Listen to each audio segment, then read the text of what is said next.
직장인을 서럽게 하는 1순위가 잡다한 업무를 도맡아 할 때라는 기사를 보고 문득 건설 현장 관리 업무를 맡고 있는 여자 조카를 코칭했던 일이 생각났습니다. 조카는 선배가 비서처럼 데리고 다니면서 온갖 자비를 시켜 업무 처리할 시간이 부족하다는 고민을 털어놓았습니다. 저는 조카에게 그 선배에게 공손한 자세로 고충을 털어놓으면 어떻겠냐는 제안을 했습니다. 얼마 후 조카에게서 문자가 왔습니다. 선배와 이야기하면서 현장 순회를 같이 한 이유도 알게 되었고 자빌도 줄었어요. 저도 그런 시절이 있었습니다. 1987년 대졸 공채로 입사해 기획실로 출근한 첫날부터 예상치 못한 일이 발생했습니다. 서무를 담당하는 언니가 동정구러미와 큰 쟁반을 주면서 매일 자판기 커피를 뽑아 직원들에게 배달하라는 것이었습니다. 저는 매일 커피를 나르는 일은 할 수 없다며 또박또박 제 입장을 주장했습니다.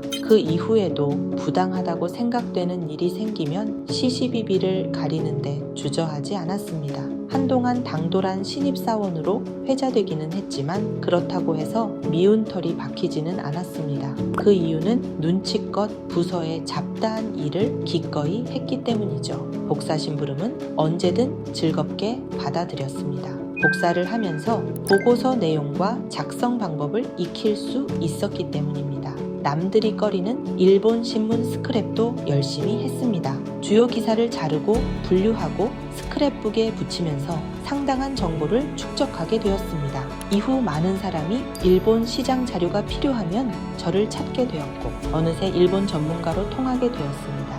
3명의 석공이 성당을 짓는 곳에서 대리석을 깎고 있었습니다. 당신은 무엇을 하고 있느냐는 물음에 첫 번째 사람은 불평불만 가득 찬 얼굴로 죽지 못해 이놈의 일을 하오 라고 했고 두 번째 사람은 담담한 어조로 돈을 벌려고 이 일을 하오 라고 했습니다. 세 번째 사람은 평화롭고 만족스러운 표정으로 신의 영광을 드러내기 위해 대리석을 조각하오 라고 했습니다. 자신의 일에서 의미를 찾고 즐겁게 일한 석공의 삶은 남달랐을 것입니다.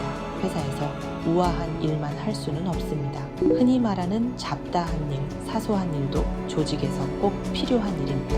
즉 누군가는 해야 합니다. 시켜서 마지못해 하면 짜증이 폭발하지만 작은 일에서도 의미를 찾아보면 분명 다른 것이 눈에 들어오게 됩니다. 나에게 주어지는 일을 바라보는 관점을 조금 달리 해보면 어떨까요? 내가 그 일을 왜 해야 하는지, 어떤 의미가 있는지 생각해보고 능동적으로 받아들일 때 일하는 즐거움도 따라오게 될 것입니다.